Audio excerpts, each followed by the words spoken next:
you never know. You never know what impact you're having on people.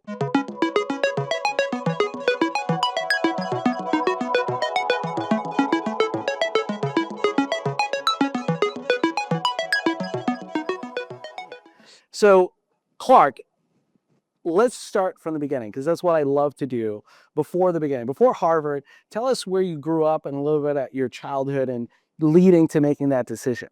Yeah, of course, JV. And thanks for having me. And thanks. It's great to meet all of you guys and around the world as well. So I grew up in Birmingham, Alabama. So just not too far away. Had a little sister. Two parents that were really invested in my childhood. My dad was a management consultant, so he traveled 4 days a week, every week, and so that was a little funky growing up. But he would come back on the weekend, so he was always there to do Boy Scout campouts and those sorts of things. And yeah, I was a kid that I feel like it was kind of this youth that had all of these opportunities, in all of these organizations. And I feel like, as a child of like the 70s and 80s, there were lots of organizations that would invest in you, right? So, I did Indian Guides, then I did Cub Scouts, then I did Boy Scouts. I'm an Eagle Scout, right? And which, by the way, that program is so interesting. I was at the Golden Eagle luncheon last week, and you meet all these kids who have been through that program. And what I love about it is there are very few organizations that like take a 11-year-old kid and say, here are 9 guys you're responsible for in the woods for like 3 days. Like, don't mess up, right?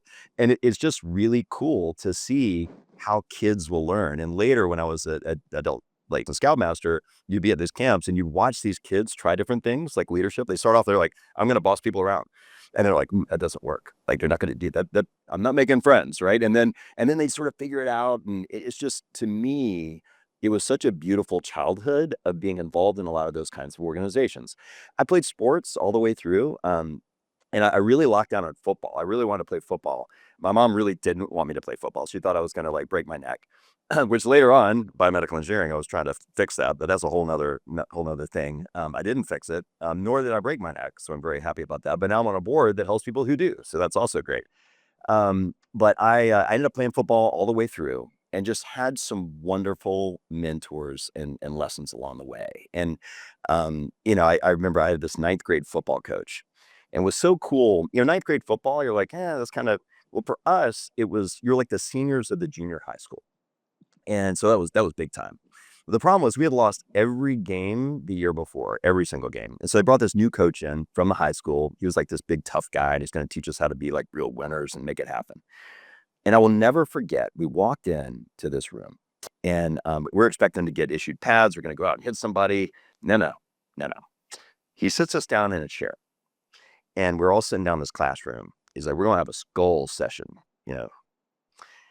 And he gets up to the chalkboard and he writes the word thought on the wall. And he says, gentlemen, everything you do starts with a thought.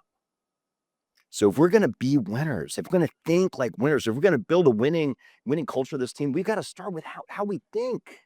What you think about actually matters because thoughts ultimately lead to your actions. He writes actions on the board. He said, and actions repeated over and over again form your habits. He said, gentlemen, patterns of habits over time form your character. It's like, we're going to develop a winning character. We're like, wow, who's this guy? And I'll tell you, it was funny. The next day we got there too. But these were moments that for me just like shaped my childhood. I remember the next day we go in and we're like, do we get to hit now? No, no. And he pulls in this like old CRT, one of these like, so with the big VHS thing. And we're watching a movie. We're like, all right, we're watching a movie about football. No, no, no, no. So we watched this football and this movie and it starts out and it's like this snowy landscape and there's this bus.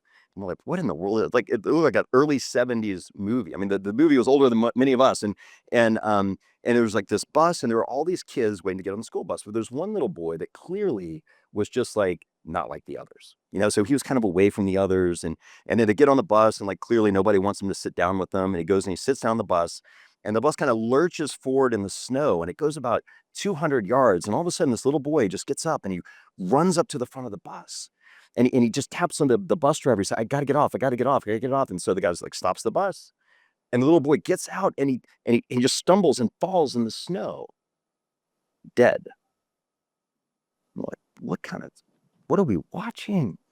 And there was this behind the bus, there was this, kind of, old Buick, with this teacher, and he sees this commotion. He gets out and he comes up and there's this dead child. And they call the paramedics and like, who is this child? And nobody knew what his name was. Who is this kid? You guys have been riding with him all year. Nobody knew who he was. And so this teacher was actually tasked with trying to figure out to solve this mystery. Who is this kid? And there's this moment in the show where the principal pulls out the thing. He says, well, you should know him.